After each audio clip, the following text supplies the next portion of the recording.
Tapos, syempre, sobrang excited kami kasi first time namin sa Israel. Ako first time ko sa Israel. Same post with Draper. Tapos kaming dalawang magkasama pa. Kaya super duper excited kasi, yun nga, nasa bucket list namin din yun. Tsaka Holy Land. Alam mo yun. Tsaka, ako, like, aware naman ako na meron tayong mga OFWs o caregivers doon, mga ganun.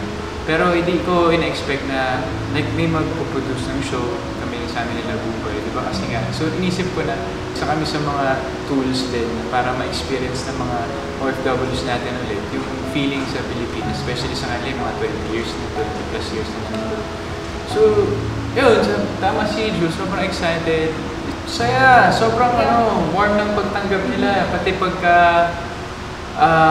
pagsalubong pa lang sa airport, pag-accommodate sa amin, and then pagka nag-ikot kami sa Jerusalem, sa Bethlehem, pag may mga Pilipino kami natadaanan, na-excite sila, uy, Juliver, ganyan, tapos si Bubay. So,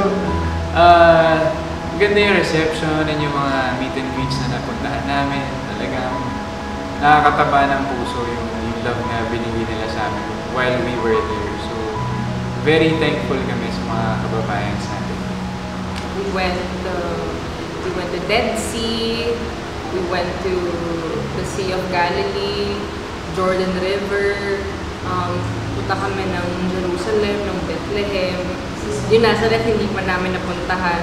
Sayang hindi namin siya napuntahan kasi kinapos din sa oras. Pero di ba pinagpaplanuhan din natin na kaya pang isiksik bago mag-airport, may mga ganun pa kami plano. So yun, very, very holy, and it was a sacred experience. Kasi, syempre, alam mo yun, like, growing up, ito yung mga nakikita lang namin sa history books. Pagkaparehas kasi kayo ng beliefs talaga, parang, alam mo yun, like, nagiging, nagkakaroon kayo ng divine intervention. Hindi lang as individuals, but, you know, like, together, kasi both yung na-experience yung together and you're experiencing it together. Kakaibang pakiramdam siya in a spiritual way. Ginising ako ni Sir Daryl. Nung una parang, ayoko pang gumising kasi nga parang wala lang, ina-alarm lang kita, ganyan. Tapos nung pangalawang beses na ginising niya na ako, sabi niya, Julie, gising ka na. Halika na, baba na tayo kasi may emergency. Sabi ko, wait, what happened? Halika na, may gera.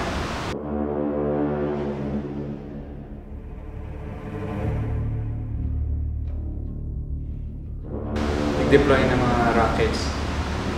And then, hindi ganun katagal bago ina-explain, narinig na yung ang bilis sa lahat ng pangyayari, narinig na yung mga sabog, yung parang boom, boom, mga ganun na, narinig mo na eh. Tapos, kasunod na nun yung siren. And then, kasunod na nun pumasok na kami. In 1 minute, kailangan makapasok sa bomb shelter nila. Sa tinitiran natin. So, ang bilis ng lahat, parang lahat kami kakagising pala. So, parang titigang kami sa loob ng bomb shelter na totoo na ba to? Totoo na to na meron sila, meron ng gera. Tumatakbo sa isip ko na alam mo yun, ang daming pwedeng mangyari, anything can happen, life is short. Alam mo yun, parang di mo alam kung kailan ang oras mo or kung saan ka ba matadlang. Ang daming possibilities na pwedeng mangyari na sa group namin, sobrang thankful kami kay Lord na naiwasan lahat ng possibilities na pwedeng pangit na mangyari. So, yun. Ako, inisip ko na lang, umugot ako na lakas sa loob kay Julie kasi kasama ko siya eh. Buti na lang kasama ko siya eh. Same goes with Ray naman. Talagang siya yung kasi sa lahat naman ng bagay, pangyayari, like siya naman lagi yung takbo talaga aside from the family and the Lord. And talagang, like, maswerte ako, blessing talaga siya kasi syempre, alam mo yun, like, magkasama ko siya. Like, what if hindi kami magkasama, kahiwalay kami, or like, nandun siya, wala ako, or like, nandun ako, tapos wala siya. Alam mo yun, parang ganun na yung mga tumatakbo sa isip namin. Kaya talagang sobrang grabe yung dasal namin nung araw na yun. And hindi pa siya tumitigil.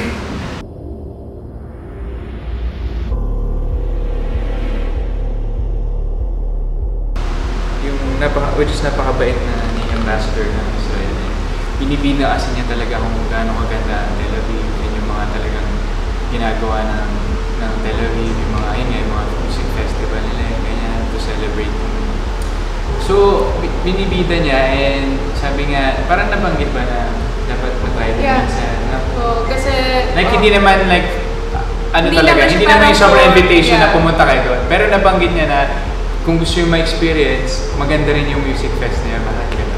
So, parang sinasabi niya, I think you guys should go. Kaya tama ka, yun yung pinaka parang nakakilabot na what if curious kami or isa sa amin makulit.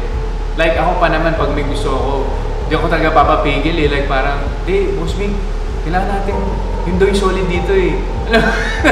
Ako pa naman ganun, di ba? Siyempre, kung sasama din ako. So lahat kami kasi di naman kami pwedeng umalis na wala yung mga managers, wala yung group. Tsaka hindi lahat kasi lahat ng pinunta namin, kumpleto kami. Hindi pwedeng protocol yun na pag aalisin mo yung mga artista sa free day nila kahit sila lang. Hindi pwede, sama-sama talaga kami. So, buti na lang din, yun yung araw na magpe-prep na rin kami for our show. Hindi ko ma-imagine kung the next day pa yung show or may time pa. Baka dami pa naming possible na pinuntahan na huwag naman sana naisayo sa mga gusto na pinuntahan. So, with the bombings everywhere, yung mga nakapasok na you never really know what is gonna happen. So, kami talaga like sobrang dasal talaga kami. And for some reason, that day, smooth sailing lahat. Even yung pag-alis namin ng Airbnb, papunta namin ng airport, sakto lahat. Like, tapos naghihintay na lang kami ng oras ng flight namin. Tapos, ayun, hanggang sa nakasakay kami ng eroplano. Pero, syempre, hindi pa naman. Like, dumadaplis pa rin sa utak namin. Like, what if kaya baka may, alam mo yun, kahit nasa loob na tayo ng eroplano, what if, like, kaya ito may mangyari, like, alam mo yun. Kaya mag-worry ka din sa bansa nila, and kasi technically, ang iisipin ka, inisip ko rin kaagad. So, sabi ko sa kanya lagi na, pag nandun ka sa Israel, start yung war zone. Technically, kasama ka na sa danger na pwede mangyari. Kasi, hindi naman natin alam paano kung meron din sila mga, like, kakampi na nandun sa loob matagal na sa central area or sa ganitong area or sa ganitong airport. Napakadali sa kanila mag-deploy ng isang suicide bomber. Alam mo, ang dami na lumalaro sa isip mo na mga ganun. So, kailangan compose ka, pero at the same time, medyo nakakapraning din minsan kasi hanggat hindi lumilipad yung plane, hanggat di umaangat, sa pag-angat nga natakot pa ako kasi mamamaya, doon pa yung timing nila. Pero nung medyo malaya na yun yung time, then nung sabi maglaland na kami stopover kami sa Dubai, medyo affected kami na parang buti kami nakaalis. So, iniisip din namin paano yung mga naiwan doon. Kahit mga kababayan man natin o hindi, paano sila doon? Most especially yung pinost nga na sa GMA, yung mga caregivers natin. Na talagang bayani talaga sila. Alam mo naman puso ng Pinoy. Binigyan siya ng choice, pero hindi niya talaga iniwan. So, talaga, nakakilabot, pero ang dami, parang halo-halo na yung naramdaman. 2 days kami, sabi ko, kay Julie na it's time na rin na talagang ipagpasubay na nasa Panginoon Diyos. Kasi like, kailangan na rin natin medyo mag-detach naman sa situation. Kasi syempre, mahirap for us kasi ilang araw din kami nandun at magkakasama kami, kasama ko siya. Napamahal na kasi kami. Hindi lang dun sa lugar, hindi lang dun sa kung ano yung binibigay niya pakiramdam sa amin, pero yung syempre yung mga nakasama na rin namin na mga tao doon. Sobrang bait. Sobrang bait, yes. Mga locals, lahat ng mga nag-accommodate sa amin. Kung sino yung mga nag-tour sa amin, kasi sa amin lahat. Pamahal talaga kami sa kanila, kaya parang nahirapan din kami na, alam mo yun, like, maalis sa sistema namin yung mga nangyayari doon. we really feel for the people there na involved doon sa conflict and those who are suffering right now because of it. Siyempre, sa lahat ng mga kababayan natin dyan, may mga pagsubok talaga na nangyayari sa buhay natin, pero naniniwala ako na hindi tayo pababayaan ng Diyos.